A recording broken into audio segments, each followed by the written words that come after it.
আর ওইসে বলে যাই আর আজ 3 দিন ওইসিয়া অতি দ্রুত আমাদের চাকরি ব্যবস্থা করে দেওয়ার জন্য আমি অকল আবেদন জানাচ্ছি। আর শান্তিপূর্ণভাবে মানববন্ধন যদি চৌরির ব্যবস্থা না করলে পরে আর একখান কঠোর আন্দোলন গড়িয়ম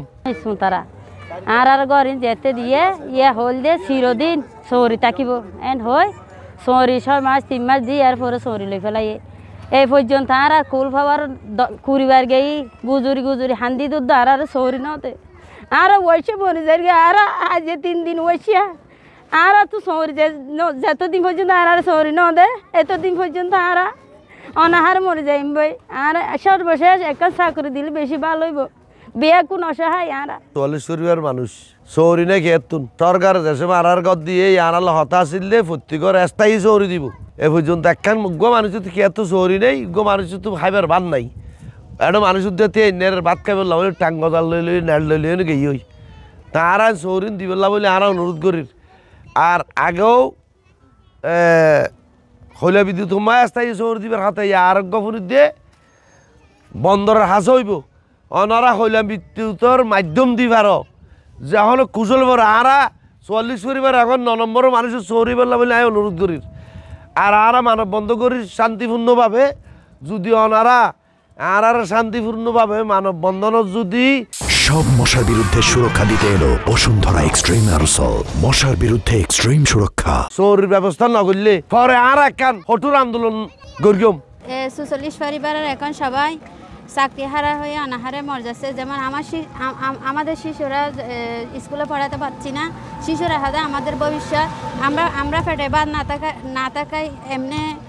বাচ্চাদের লেখাপড়ার খরচ দিতে না পারে আমাদের সব ভবিষ্যৎ নষ্ট হয়ে যাচ্ছে অতি দ্রুত আমাদের চাকরি ব্যবস্থা করে দেওয়ার জন্য আমি অকল আবেদন জানাচ্ছি। প্রকল্প তুলে দিবার আগে দিয়ে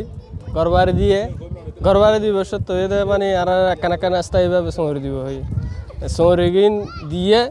বছর 2 বছর পর আবার হারিলে আর চৌরি নদের এখন আর বেশি কষ্ট আছি আর চৌরিছে কয়লা বিদ্যুৎ থেকে উচ্ছেদকৃত 44 পরিবারের আজকের অন্বেষণ কর্মসূচিতে মাথারবাড়ি সহ মহেশখালী জনসুরক্ষা মঞ্চের আমরা আজকে তাদের সাথে একত্রতা প্রকাশ করছি। এই জন্য এখানে সরকার কর্তৃক আলোচনা ছিল যে এদেরকে চাকরি দেওয়া হবে, এখনো পর্যন্ত চাকরি সহ তাদেরকে ঘরের এই যে দখল দিয়েছে কিন্তু কাগজ দেয় নাই। এই জন্য আমি এদের সাথে একমত প্রকাশ করছি এদেরকে অবিলম্বে তাদেরকে চাকরির ব্যবস্থা করা হোক। তারা যদি নন স্কিল হয় তাদেরকে স্কিল করে এখানে চাকরি দেওয়ার আবেদন জানাচ্ছে। উচ্ছেদকৃত যে 44 পরিবারকে স্থায়ীভাবে চাকরি দেওয়ার কথা ছিল